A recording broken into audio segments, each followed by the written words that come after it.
Hello class 10 students and welcome back you to my channel पढ़ लो। तो देखो आज इस वीडियो में हम लोग केस बेस्ड स्टडी क्वेश्चन करने वाले हैं। देखो सेक्शन ई की जब भी बात करेंगे तो यहाँ पे अगर आप देखोगे तो सेक्शन ई यहाँ पे दिख रहा है आपको, consist of 3 case study based question of 4 marks each. तो आज देखिए केस बेस्ड स्टडी क्वेश्चंस कैसे बनाए जाते हैं ना। बच्चों को कंफ्यूजन होता है यार केस बेस्ड स्टडी क्या है यार, ये केस बेस्ड स्टडी हमको तो नहीं पता। तो चलिए, नहीं पता है तो बस इस वीडियो में देखते रहो कि केस बेस्ड स्टडी क्वेश्चंस को किस तरीके से सॉल्व किया जाता है।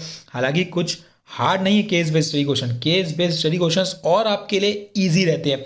बस एक पैराग्राफ दे दिया जाता है और पैराग्राफ देने के बाद वो एक पढ़ के उसके रिलेटेड आपको क्वेश्चंस पूछे जाएंगे और उसको डिस्ट्रीब्यूट कर दिया जाएगा मार्क्स उसमें। अब जैसे 38 हम सॉल्व करने वाले हैं जो कि बेस्ड है अर्थमेटिक प्रोग्रेशन पे। ठीक है, अर्थमेटिक प्रोग्रेशन पे बेस्ड है। देखो मैं दिखा देता हूँ, ये है ना। और ये देखिए ये क्वेश्चन है हमारे पास, ये इतना पैराग्राफ दिया हुआ है और इसके बाद अगर देखोगे तो यहाँ पे ये 3 क्वेश्चन है। देखो 1, 2 एंड 3 है ना। और ये थर्ड वाले में चॉइस रहती है। देखो अब यहाँ पे ये भी अच्छी बात है भाई, जो थर्ड वाला क्वेश्चन रहता है ना उसमें चॉइस रहती है। आप ये करो चाहे ये करो, आपके ऊपर है। जैसे 1, 1 और 2, पहला 1 नंबर का, दूसरा 1 नंबर का, तीसरा 2 नंबर का। और ऐसे कुछ पिक्चर बनी रहेगी, वो कोई काम की नहीं रहेगी। कुछ में जिसमें काम की रहेगी वो काम की रहेगी। जैसे ये इसमें काम किया, इसमें काम किया, उसमें काम की नहीं है। ठीक है, तो चलिए क्वेश्चन नंबर 38 अर्थमेटिक प्रोग्रेशन का ये क्वेश्चन बना ही लेते हैं यार। आपके लिए क्या है, आपकी एक प्रैक्टिस हो जाएगी। तो देखो बोलना क्या चाह रहा है, the production of TV set in a factory increases uniformly by a fixed number every year. हर साल फिक्स्ड नंबर में बढ़ रही है। ठीक है, फिक्स नंबर तो मतलब फिक्स नंबर की बात क्या, मतलब डी की बात किया। तो मतलब जहां कॉमन डिफरेंस सेम हुआ वहां मतलब एक सीरीज बननी है अर्थमेटिक प्रोग्रेशन की। अर्थमेटिक प्रोग्रेशन का मतलब ही यही है कि जो कॉमन डिफरेंस है वो सेम होना चाहिए। आगे बढ़ते हैं। It produces a 16,000 sets in the 6th year consecutive. पहले साल में कुछ हुई, फिर सेम दूसरे साल में एक डिफरेंस के साथ, फिर एक तीसरे साल में, एक चौथे साल में, पांचवें साल में, छठवें साल में। तो अभी यहाँ पे 6th ईयर में ये दिया हुआ है ना। और 22,600 इन द 9th ईयर ये भी दिया हुआ है ना। अब आगे पढ़ते हैं क्या बोल रहा है फाइंड करने के लिए। On the basis of above information, देखो on the basis of above information answer the following. Find the production in the first year, मतलब आपको A1 निकालना है। Find the production during 8th year, मतलब A8 निकालना है। In which year the production is 29,200, मतलब तेरे को किस ईयर में 29,000 हो जाएगा, मतलब AN मुझे दे दिया है ऑलरेडी और मुझे N निकालना है। And find the difference in the production during 7th year and the 4th year, ये निकालना है। दोनों में से चॉइस है तो मैं आपको दोनों बताऊंगा, है ना। हम तो एग्जाम दे ही रहे हैं, सम करना पड़ेगा अपने को।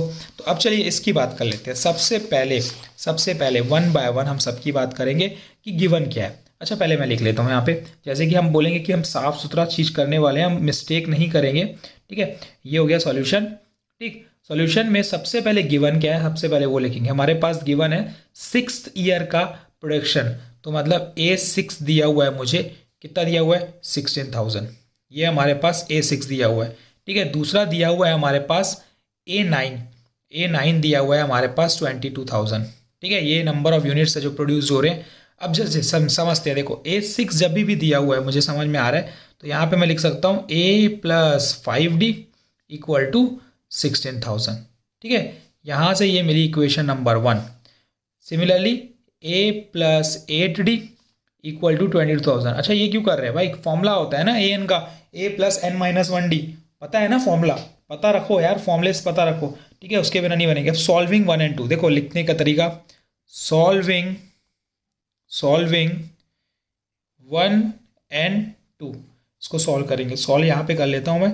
A + 5D = कितना, 16,000।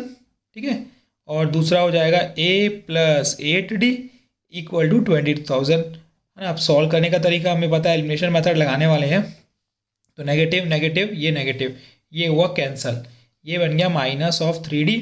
ठीक है, इक्वल्स टू 22 में से 16 गया तो 6,000, तो -6,000 ये हो जाएगा। और D की वैल्यू यहाँ से मिल जाएगी 2,000। ठीक है, कोई दिक्कत नहीं है भाई, 2,000 मिल चुका है D। इसको हम ब्रैकेट में डाल देते हैं ताकि कंफ्यूजन ना हो, थोड़ा साफ सुथरा, थोड़ा अच्छा सा दिखे, है ना, अच्छा दिखना चाहिए। अब D मिल गया, A निकाल सकते हो क्या करके, putting the value of D in equation number किसमें, 1 में, इन इक्वेशन नंबर 1 में हम क्या करेंगे, सब्स्टिट्यूट करेंगे।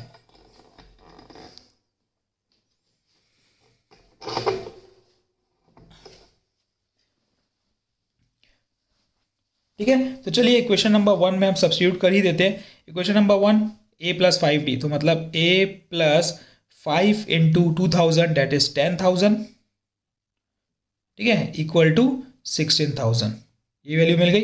अब यहाँ से a की वैल्यू मिलेगी मुझे 16,000 माइनस 10,000, जो कि a मिल जाएगा मुझे 6,000। ठीक है, अच्छा a मिल गया भाई, a मतलब क्या हुआ, फर्स्ट टर्म, मतलब प्रोडक्शन इन फर्स्ट ईयर। तो यहाँ पे आपका देखो पहला सॉल्यूशन क्लियर हो चुका है। पहला सॉल्यूशन क्या बोलता है, अगर हम देखेंगे फर्स्ट की बात करेंगे तो फर्स्ट क्या बोलता है, फर्स्ट बोलता है find the production during first year. First year मतलब A1, तो यहाँ पे मुझे A1 मिल चुका है, कितना है, 6,000। देखो ये हमारा आंसर आ गया, ये पहले का आंसर कितनी आसानी से आ गया। देखे कितनी आसानी से, केस बेस्ड स्टडी क्वेश्चन कितने सिंपल होते हैं आप खुद देख सकते हो। ठीक है, अब सेकंड की बात अगर हम करेंगे तो find the production during 8th year बोल रहा है, find the production during 8th year. देखो यहाँ पे अगर जगह बचती है ना तो देखो बचने दो, कोई दिक्कत नहीं है ना। यहाँ पे थोड़ा सा हम कुछ रफ कर लेंगे, लेकिन रफ हम लास्ट में ही प्रोसेस करेंगे। यहाँ पे कुछ ऐसे जनरल इन्फॉर्मेशन दे दूंगा, जैसे कि बाय फॉर्मूला, जैसे मुझे पता है कि फॉर्मूला क्या होता है एन का, तो एन इक्वल टू यहाँ साइड में लिख लो a+n-1d। वो भी वेस्ट नहीं जाएगा आपका पेपर, है ना। तो यहाँ पे आप फॉर्मूलेस लिख सकते हो, तो अच्छा लगेगा कि आपको और एक्स्ट्रा नॉलेज है। ठीक है, सब चीज़ की मैंने जैसे बताया कि जितना आप शो करोगे कि कितना नॉलेज है, आपको साफ सुथरा करोगे तो उतने अच्छे नंबर मिलेंगे। ठीक है, तो देखो यहाँ पे फर्स्ट सॉल्व हो गया हमारा, है ना, फर्स्ट क्वेश्चन सॉल्व हो गया, जिसमें मेरी फर्स्ट वैल्यू मिल गई कि find the production during first year, कितना है भाई, 6,000। अब हम सेकंड सॉल्व करते हैं, सेकंड की तरफ बढ़ते हैं। सेकंड क्या बोलता है देखते हैं, find the production during 8th year. 8th year का मतलब क्या है, इस 8th ईयर के मतलब बोलता है हमारे पास A8 निकालो। A8 की बात करेंगे तो वो होता है a+7d। अच्छा हमने निकाल लिए वैल्यू, फर्स्ट A भी हमने निकाल लिया था, A हमारा कितना आया था 6,000, ठीक है, फर्स्ट में, और D हमारा कॉमन डिफरेंस था 2,000। ठीक, तो यहाँ से जो 8 निकलने वाला है वो क्या निकलने वाला है, 6,000 प्लस ये हो जाएगा हमारा 14,000। वैल्यू मिलके कितनी बनेगी, ये बनेगी 20,000। तो मुझे पता चल गया कि 8th जो 8वें साल प्रोडक्शन होने वाला है वो कितना होने वाला है, 20,000 प्रोडक्शन होने वाला है। ठीक है, तो ये सेकंड का आंसर हमारा पास आ गया। यहाँ पे हम आंसर लिख देंगे साफ सुथरा एकदम क्लियर वे में। अब थर्ड सॉल्व करते हैं।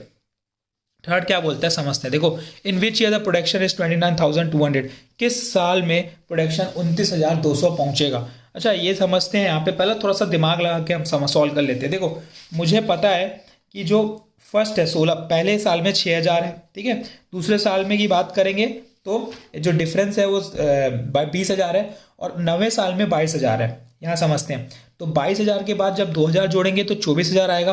ठीक है, ये कौन सा साल हुआ 10वां साल। 24,000 के बाद 2 जोड़ेंगे तो 26,000 आएगा, ये 11वां साल। 26,000 के बाद 2,000 जोड़ोगे तो 12वां साल। ठीक है, 28,000 होगा। 28,000 के बाद अगर आप 20,000 जोड़ो, 2,000 जोड़ोगे तो 30,000 होगा, जो कि होगा 13वां साल। तो मुझे पता चल गया 29,200 अप्रॉक्सीमेटली 13वें साल में होगा, अप्रॉक्सीमेटली। तो ऐसी कुछ वैल्यू आने वाली है, अप्रॉक्सीमेट 13 ईयर। तो अब देखो निकालेंगे ऐसे, मुझे an पता है, मतलब लास्ट टर्म 29,200 किस साल में होगा, लगा लो फॉर्मूला a+n-1d इक्वल टू 29,200। ठीक है, a कितना 6,000, ठीक, प्लस n-1 d कितना 2,000 इक्वल टू 29,200। तो यहाँ से वैल्यू मिल जाएगी n-1 into 2,000 equal to 29,200 minus of 6,000, मिलके कितना बना 23,200। तो यहाँ से n-1 की वैल्यू आने वाली है डिवाइड बाय 2,000। यहाँ से 2 कैंसिल, यहाँ से 2 कैंसिल, कैंसिल कर दो। तो ये n-1 की वैल्यू आने वाली है, यहाँ से अगर हम सोचेंगे तो ये आएगा हमारा, ये 2 की टेबल में 10 बार में जाएगा, ये 2 की टेबल में 2 1 टाइम, ठीक, फिर ये 2 1 टाइम, ठीक, 2 1 टाइम, फिर 2 1 टाइम, फिर ये 2 6 टाइम। तो मतलब 11.6 अप्रॉक्सीमेटली इक्वल टू 12 ईयर्स, है ना, 12वें साल में अप्रॉक्सीमेटली 11.6 + 1, जैसे कि हमने देखा था कि 13वें साल में हुआ था, ठीक है। तो ये 12.6, तो अप्रोक्सीमेटली हमारा हुआ 13 ईयर्स, ठीक है। 13वें साल में, अप्रोक्सीमेट 13वें साल में ये कितना बन जाएगा, है ना, 29,200 बन जाएगा। अच्छा, थर्ड के 2 पार्ट थे, तो हम एक नहीं, हम तो दोनों पार्ट करेंगे भाई, हम तो दोनों पार्ट करेंगे। तो और वाला पार्ट भी हम कर लेते हैं, ठीक है। यहाँ पे हम और वाला पार्ट सॉल्व करते हैं। और वाला पार्ट क्या बोलता है, difference in the production 7th and 8th, बहुत ईजी है। डिफरेंस की बात कर रहे हैं तो पहले A7 निकाल लेते हैं, A + 6D, ए मेरा कितना है 6,000, ठीक है, प्लस 6 × 2000। देखो आपको ऑप्शन है, आपको जिससे सॉल्व करना है आप कर सकते हो। आपको ये इजी लगता है तो ये करो, वो इजी लगता है तो वो करो, ये तो अपने ऊपर है ना यार, अपनी चॉइस के ऊपर है। ये A7 है ना, अब निकाल लेता हूँ मैं A4। हालांकि केस बेस्ड स्टडी क्वेश्चंस कोई हार्ड नहीं रहते, बहुत इजी रहते। तो A + 3D, तो ये कितना मिल गया, A मेरा 6000, ठीक है, 3 × 2000, 3 × 2000, ये मिल गया मुझे 6000, ठीक है, प्लस 6000, तो कितना हुआ, ये हुआ 12,000। डिफरेंस क्या बोलता है, A7 - A4, यही डिफरेंस है। तो ये हो गया 18,000 माइनस ऑफ 12,000, तो डिफरेंस हुआ 6,000, ठीक है। तो ये डिफरेंस हो गया भाई, मार्क कर दो, ये हमारा आंसर, ठीक है। इस तरीके से साफ सुथरा आपको सॉल्व करना है। ये हमारे पूरा केस बेस्ड स्टडी खत्म होता है, यहाँ पे चालू हुआ था, ठीक है, और वहाँ पे हमारा खत्म होता है। तो ये अगर आपको समझ में आया है तो हिट लाइक। और कौन सा क्वेश्चन ऐसा है, मैं आपसे जानना चाहता हूँ कि आपको डाउट है कौन से टॉपिक में, तो मैं वो टॉपिक कराऊंगा, ठीक है।